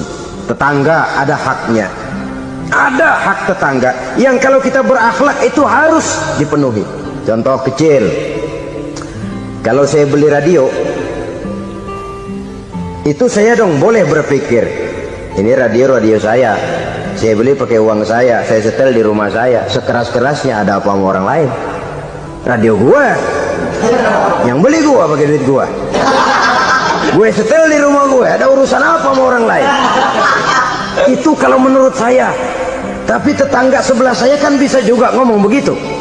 Mata gue yang ngantuk, gue tidur di rumah gue, kenapa suara radio lu masuk kemari?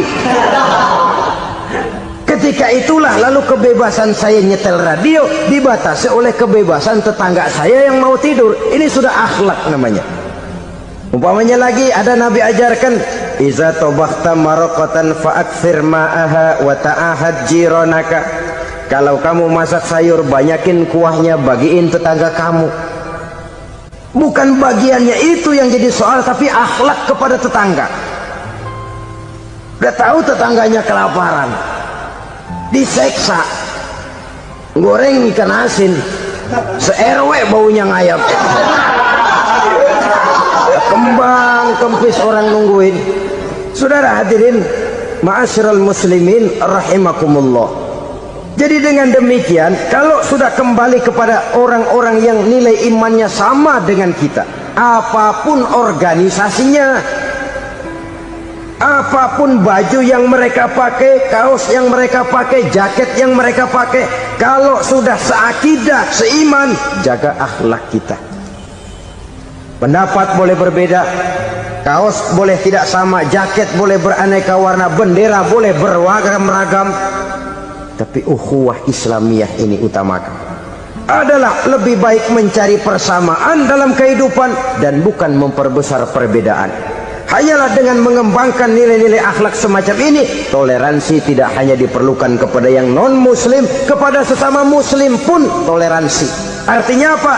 Jangan memponis amalan orang lain. Yang usoli, yang tidak usoli, berjalanlah menurut keyakinannya masing-masing.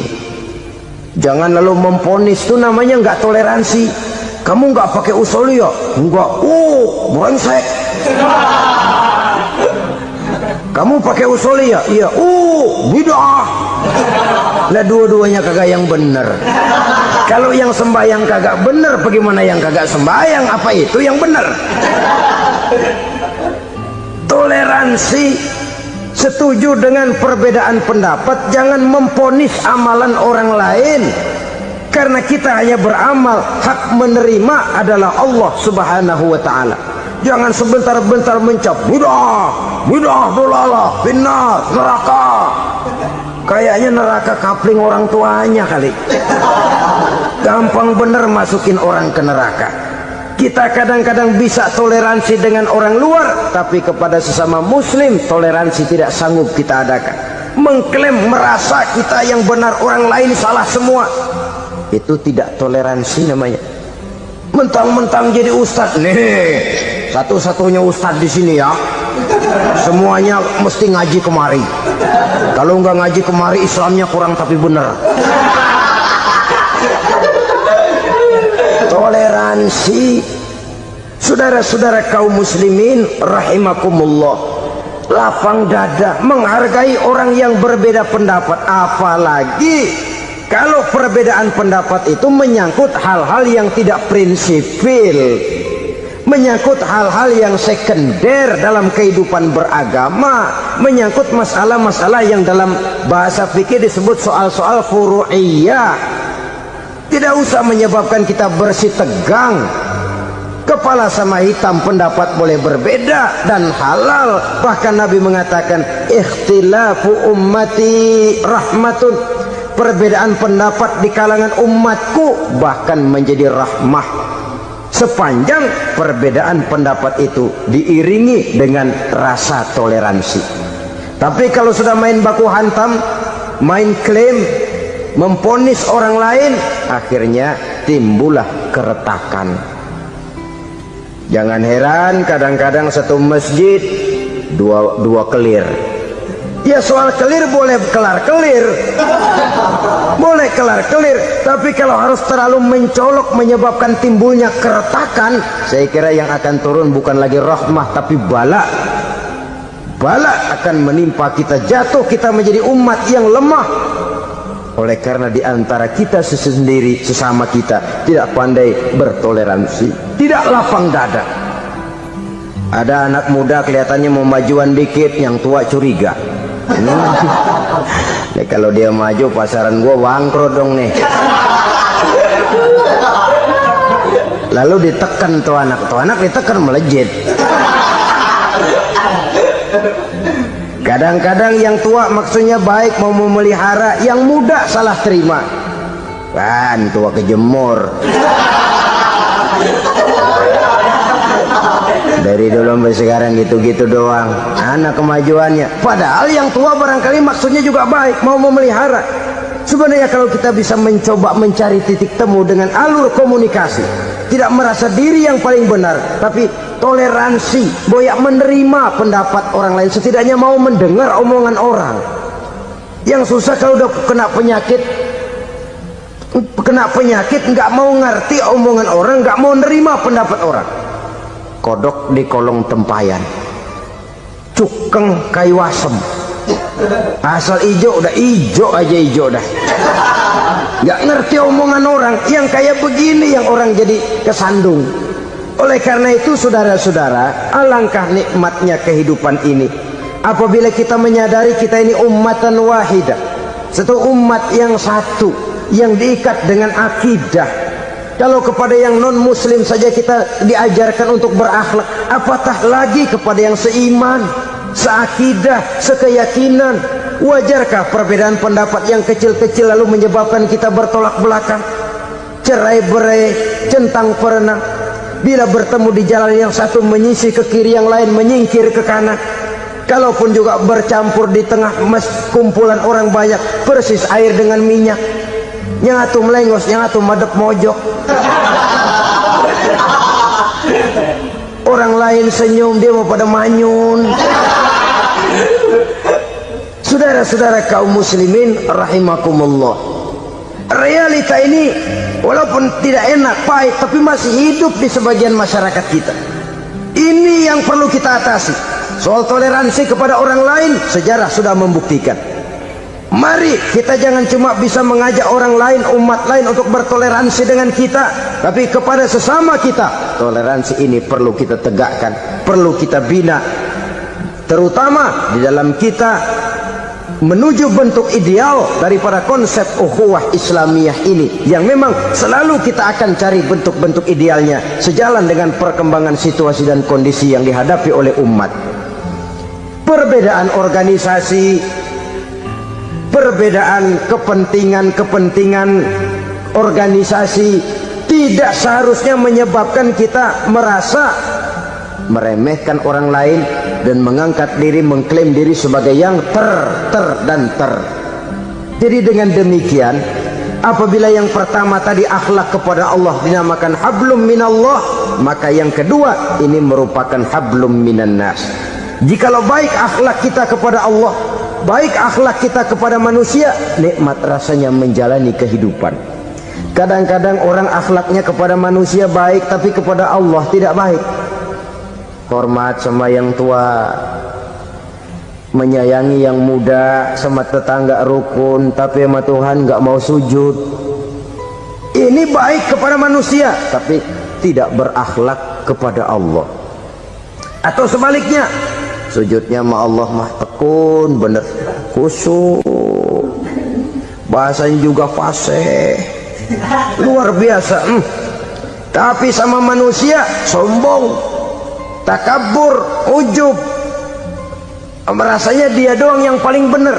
Sebab iblis itu ya, itu kadang-kadang datang lewat hati, dan memang selalu markasnya di situ.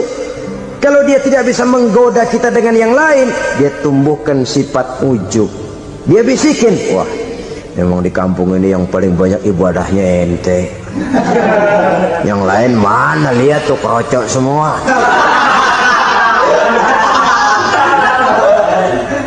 Lalu di hati orang itu tertanam sifat iya ya. Nah, tatkala iya ya, dia sudah terkena serangan iblis. Akhirnya apa? Orang lain diremehin. Asalnya nggak mau sembahyang aja diajak salaman dan najis aja dah. Ketemu juga mukanya ditekuk 4. Akhirnya bukan ngajak malah ngenyek, ngina.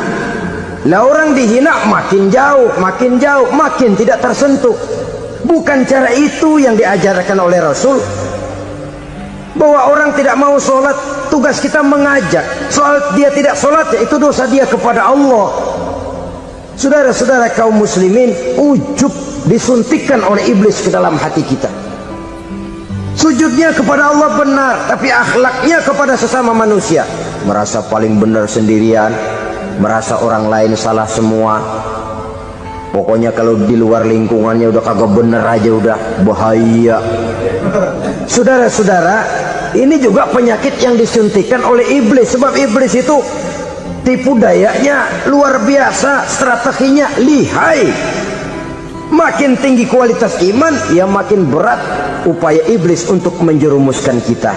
Karenanya saya mengajak, marilah kita bertoleransi, baik kepada non-muslim, lebih-lebih lagi kepada sesama muslim yang kebetulan berbeda baju, berbeda kaos, berbeda organisasi, lain bendera yang dibawanya. Tapi toleransi mari kita canangkan. Kita terikat oleh ukhuwah Islamiyah. Dua. Yang ketiga, akhlak manusia kepada makhluk Allah lainnya di luar manusia. Saudara-saudara, dengan berakhlak kepada Allah, berakhlak kepada sesama manusia, berakhlak kepada makhluk Allah di luar manusia, baik flora maupun fauna, maka mudah-mudahan akan terciptalah satu ekosistem, satu lingkungan hidup yang membuat kita nikmat menjalani kehidupan ini. Inilah saja yang kita bicarakan pada pertemuan kali ini.